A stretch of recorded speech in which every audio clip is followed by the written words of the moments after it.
Good morning all. I am Dr. M. Assmee, MDS from the Department of Conservative Dentistry and Endodontics from VMSDC. Today I am going to talk about the topic Endodontic Emergencies. These are the contents of my topic: Introduction, Classification, Endodontic Emergencies during treatment, Endodontic Emergencies after treatment, and the clinical management of endodontic emergencies, followed by conclusion. Moving on to the introduction, the endodontic emergency is a condition associated with pain or swelling that requires immediate diagnosis and treatment. Pulpal pathologies and traumatic injuries are the two most common causes for these emergencies. The pain can originate from the pulp or from the periradicular region. The pain in the endodontic emergencies is mainly related to two factors. One is the chemical mediators and other one is pressure. Here, the chemical mediators cause pain directly by lowering the pain threshold of sensory nerve fibers or by increasing the vascular permeability and thereby producing edema. Next is the increased fluid pressure, which resulting from edema and also stimulates the pain receptor, which ultimately leads to pain. Moving on to the classification, according to Grossman, the endodontic emergencies has been classified into before, during and after treatment. In before the treatment, the emergencies would be presenting with the pain or swelling. The patients will present you with the pain or swelling.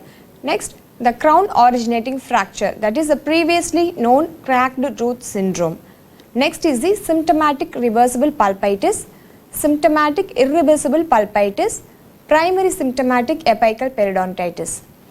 The next one is the secondary symptomatic apical periodontitis. This is nothing but acute exacerbation of asymptomatic apical periodontitis, which is otherwise known as phoenix abscess. Next one is the symptomatic acute alveolar abscess, and finally cellulitis. Also in the pre-endodontic emergencies, the patients comes to you with the traumatic injuries like crown root fractures, luxation injuries and tooth avulsion. The second one is emergencies during the treatment, which includes hot tooth, endodontic flare-ups. And after the treatment, the patient may encounter post-obturation pain and vertical root fracture. According to Walton, it is classified into pre-endodontic emergencies, emergencies during treatment or inter-appointment flare-ups, post-endodontic emergencies. According to Walton and Torabinza, to arrive at a proper initial diagnosis and identify the source of pain, we have to look after the following criteria. First, we have to obtain the medical and dental histories of the patient, then ask the subjective questions like history, location, severity, duration and character of the pain and eliciting a stimuli, and also perform a visual examination of the face as well as the oral soft and hard tissues, and perform an intraoral examination, then go for pulp testing procedures and do palpation and percussion sensitivity tests to determine the periapical status, and finally examine the appropriate radiographs. According to Gutman, he has divided the emergencies into treatment of vital pulp, treatment of non-vital pulp and treatment of aesthetic emergencies. First, the treatment of vital pulp includes acute reversible pulpitis, hypersensitive dentin, recurrent decay and finally cracked tooth syndrome. Second one is treatment of non-vital pulp includes acute apical periodontitis, necrotic pulp, acute alveolar abscess, phoenix abscess, acute irreversible pulpitis. Third one is aesthetic emergencies, which includes fracture of crowns, fracture of root and avulsed tooth. Moving on to the symptomatic reversible pulpitis. So it is defined as the mild to moderate inflammatory condition of the pulp caused by noxious stimuli in which the pulp is capable of returning to the uninflamed state following the removal of the stimuli. Acute reversible pulpitis, in this the pain has been present for the short time, however it immediately ceases on removal of the aggravating factor or any other stimuli. The common causes of this are the trauma, thermal shock, chemical irritants, galvanic shock. Clinical diagnosis. Clinical diagnosis is characterized by accentuated response to cold and hot compared to neighboring and contralateral teeth. The response will cease immediately or very soon upon withdrawal of the stimuli. There will not be any spontaneous pain.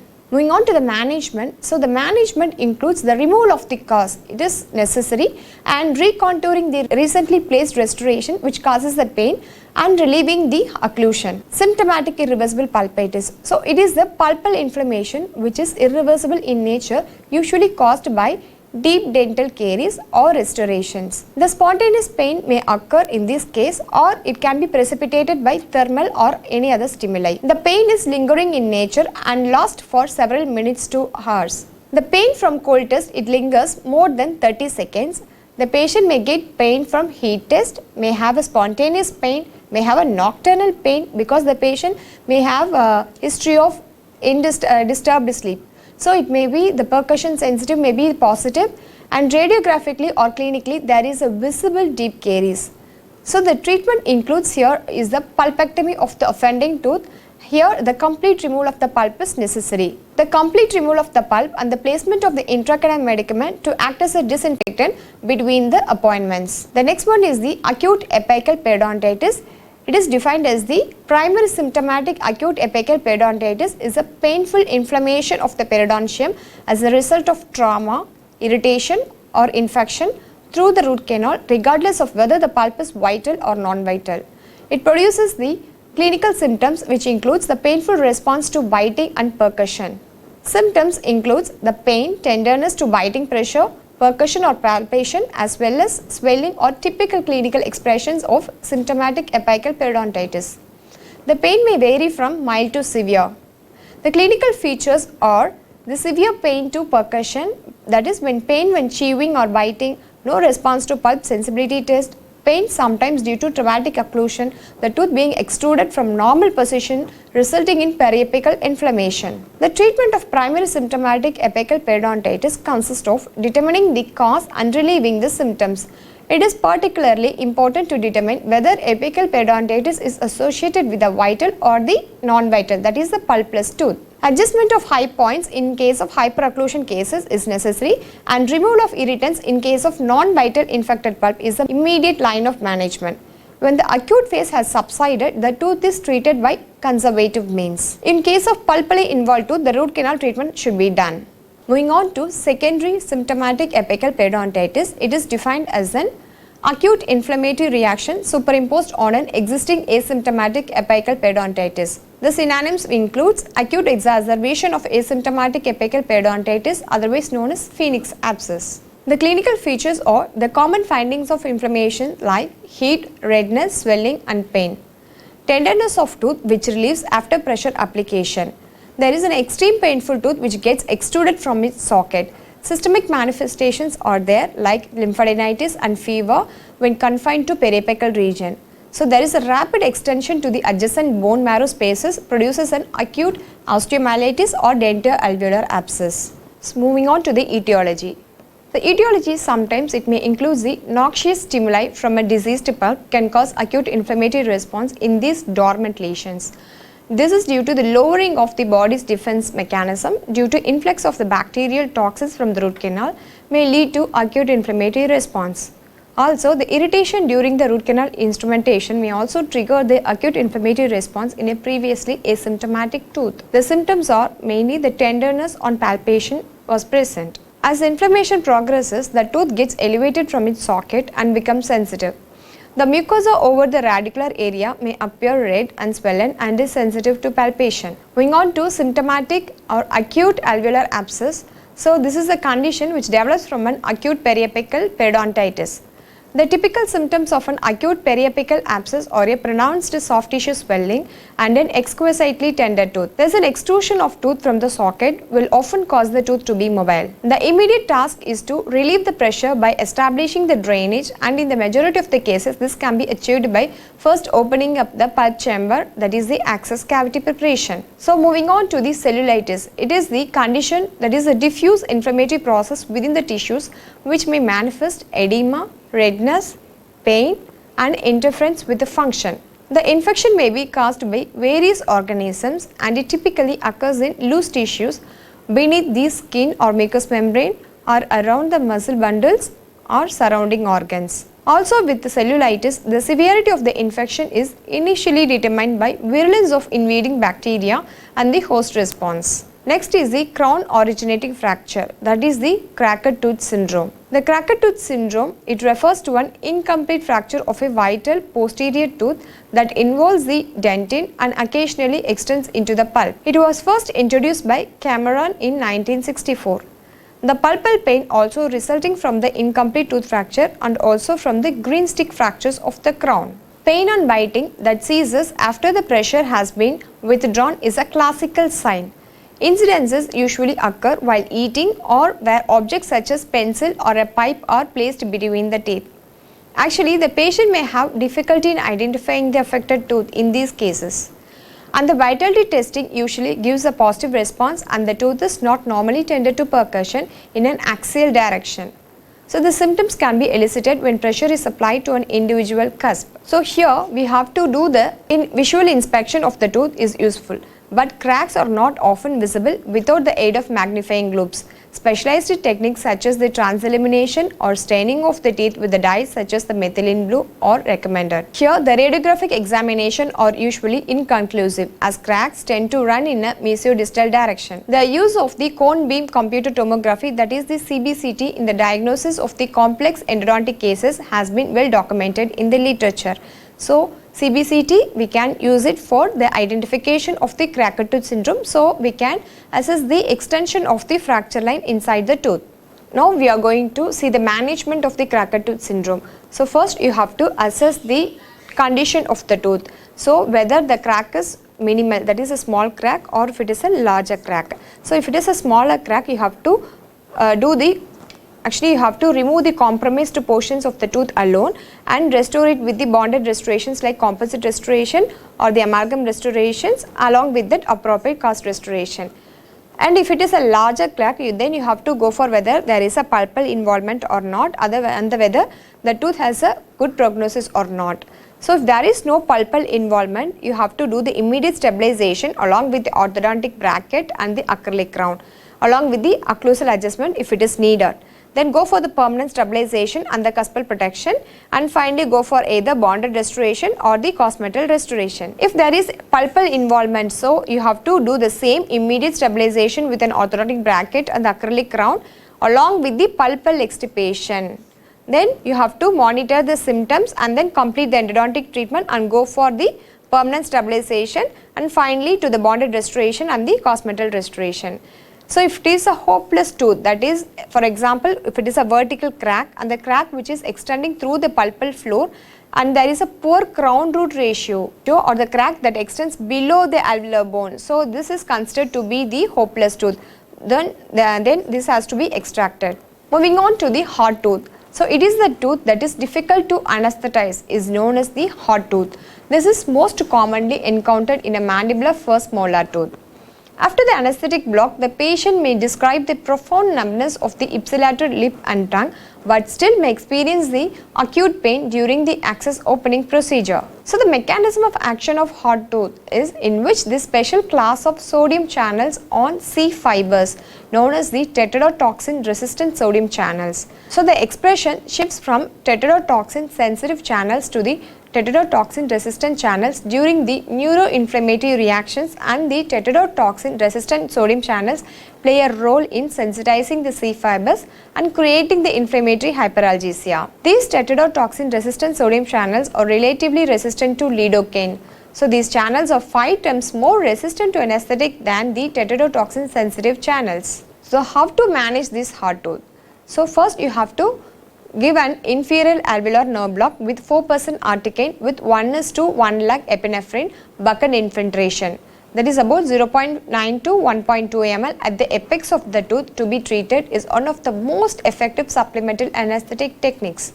Next is the buffering. So the buffering of the dental local anesthetic solution, which is immediately before its administration with a stabilized sodium bicarbonate solution, has been found to make the onset of anesthesia much quicker in a hard tooth.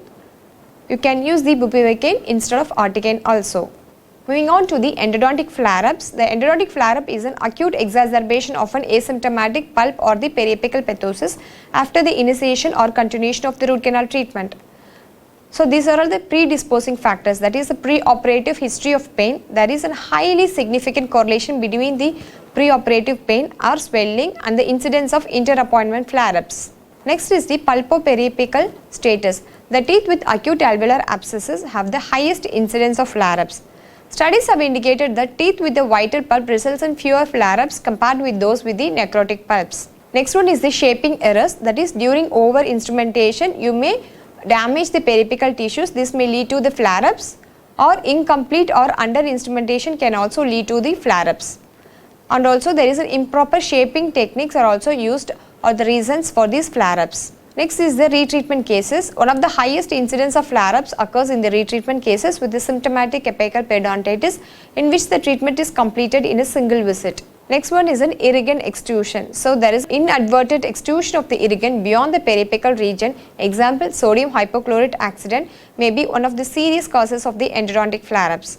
So how to manage this hypochlorite accident? By means of immediate aspiration, cold pack over the affected area, regional block anesthesia, antibiotic coverage along with the serratio-peptidase to prevent the secondary infection with analgesics, cold compression to minimize the pain and swelling with the subsequent warm compression, which should be done at home. And also mandatory thing is the counseling of the patient to ensure that the symptoms will get subsided.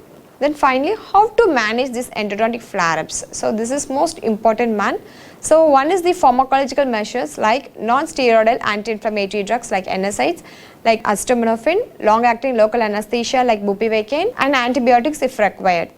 The next is the anxiety reduction of the patient. So you have to consult the patient. As studied by Umit Akshay et al. In 2021 had graded the top risk factors for these endodontic flare-ups. In this study, he had concluded that the result of this simulation revealed that the risk estimates of the factors had varying ranges of influence and probability on the flare-up risk.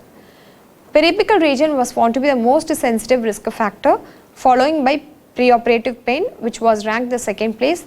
The third ranked the risk factor was the multiple visit treatment. The least risk factor for endodontic flare-ups were retreatment, female gender, necrotic teeth, and analgesics. Endodontic emergencies after treatment, that is the post-operation pain. After the completion of the root canal treatment, the patient usually complains of the pain, especially on biting and chewing. Most post-operative discomfort is encountered in endodontic treatment of posterior teeth. Etiology for post-operative pain are over-instrumentation, persistent periapical inflammation, overfilling, and missed canal. Next one is hyperocclusion, poor coronal seal, and fracture of the crown or root. A tooth with a vertical root fracture presents a clinical scenario that often mimics a tooth with failed root canal treatment or periodontal disease. So it is important to rule out these conditions in such cases. So these patients present with the radiographic features of diffuse widening of the periodontal ligament, vertical bone loss, separation of root fragments, displacement of apical portions of root. The radiograph of the tooth showing the typical J-shaped radiolucency. So this is the hallmark sign for the vertical root fracture. The treatment includes, in case of single rooted teeth, the extraction of the tooth is recommended, but in case of multiple rooted teeth, the various attempts have been made by uniting the fragments and replanting the tooth in its socket. Materials like GIC, dual Q resin cements, fiber post with the composite resins have been used to unite the fractured fragments. The periodontal defects caused by the vertical root fracture have been corrected by using various graft materials. So, in order to diagnose an infections, we have to do first the visual examination, then palpation, and finally the radiographic evaluation. These all three are mandatory. Then the treatment of infections are non-surgical therapy and surgical therapy like incision and drainage. The objective of antibiotic therapy is to decrease the bacterial challenge and to prevent the additional complications due to the spread of an infection. Resolution of an infection may require systemic antibiotic, surgery, or combination of both. The clinical management of endodontic emergencies, which includes endodontic emergencies presenting with pain. The management of pain in endodontics is primarily achieved by a combination of endodontic therapy and pharmacotherapy. The pain management, which includes the non-narcotic analgesics like acetaminophen, non-steroidal anti-inflammatory drugs like ibuprofen, ketorolac, piroxicam, diclofenac. Next is the opioid analgesics. We can give opioid analgesic for some patients. So this includes codeine, tramadol. Next is the antibiotics during endodontic emergencies. The antibiotics are only required in cases of endodontic infections with systemic signs and symptoms and not required for most endodontic conditions. Endodontic cases that require antibiotics include infections with systemic signs and symptoms or localized swelling due to an abscess or cellulitis, infections with associated systemic signs and symptoms like fever which is greater than 100 °F, lymphadenopathy, malaise and trismus. Endodontic cases that do not require antibiotics are endodontic pain without signs and symptoms of infection, that is symptomatic irreversible pulpitis, symptomatic apical periodontitis, endodontically involved tooth with a necrotic pulp with or without the radiolucency, endodontically involved tooth with the sinus tract, that is asymptomatic apical abscess. Endodontic emergencies presenting with the swelling or the emergency treatment of the suppurative lesions, it involves establishing the drainage. We can achieve the drainage and relieve the acute symptoms caused by the symptomatic acute alveolar abscesses by following protocols. Achieving the drainage through the root canal, incision for drainage, needle aspiration, cortical trephination and decompression. Achieving the drainage through the root canals. To complete the emergency treatment, the following clinical protocol is recommended. The access opening should be done. The pulp chamber is irrigated profusely and debrided.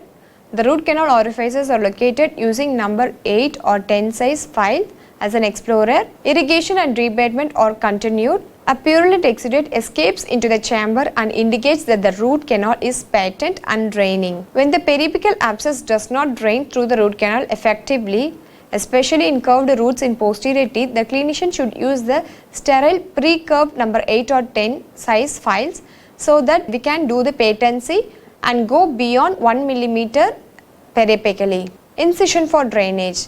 So first we have to dry the mucosa over the affected area and then spray the tissue with the refrigerant topical anesthetic. Anesthetize the area with the conduction anesthesia or peripheral infiltration. A quick sharp stab incision through the periosteum with the help of a number 11 scalpel through the center of the soft fluctuant mass down to the solid cortical bone plate. The incision should be made at the most dependent site of the swelling. A hemostat or a periosteal elevator is then used to dissect the incision site to facilitate the ease of drainage. Soft tissue compression over the site of the swelling is then performed, allowing the abscess to drain through the incised site. Antibiotics and analgesics can be prescribed as needed. Next is the needle aspiration. It is defined as the use of suction to remove the fluids from the cavity or space. Simon has given the clinical protocol for the needle aspiration. That is, the technique involves the administration of the local anesthesia. Then a syringe with the 18 gauge needle is used to aspirate the cystic contents of the swelling. The advantage of this technique are reduced scarring, evaluation of volume and character of aspirant and lack of postoperative drain removal. Next is the cortical trephination. The cortical trephination is the surgical perforation of the alveolar cortical plate to create the channel for the relief of the accumulated tissue exudates. Next is the decompression. So the decompression involves the trephination followed by the placement of the drain tube for facilitating the exudate during the drainage as well as for allowing the irrigation of the cystic cavity. So here they have kept the drain. So here finally I would like to conclude that a satisfying and rewarding experience is to successfully manage the distraught patient who initially presented with severe pain for an emergency appointment. Proper operator's attitude, patient control, accurate diagnosis and profound anesthesia as well as prompt and effective treatment are all integral components of management of endodontic emergencies. These are my references. Thank you.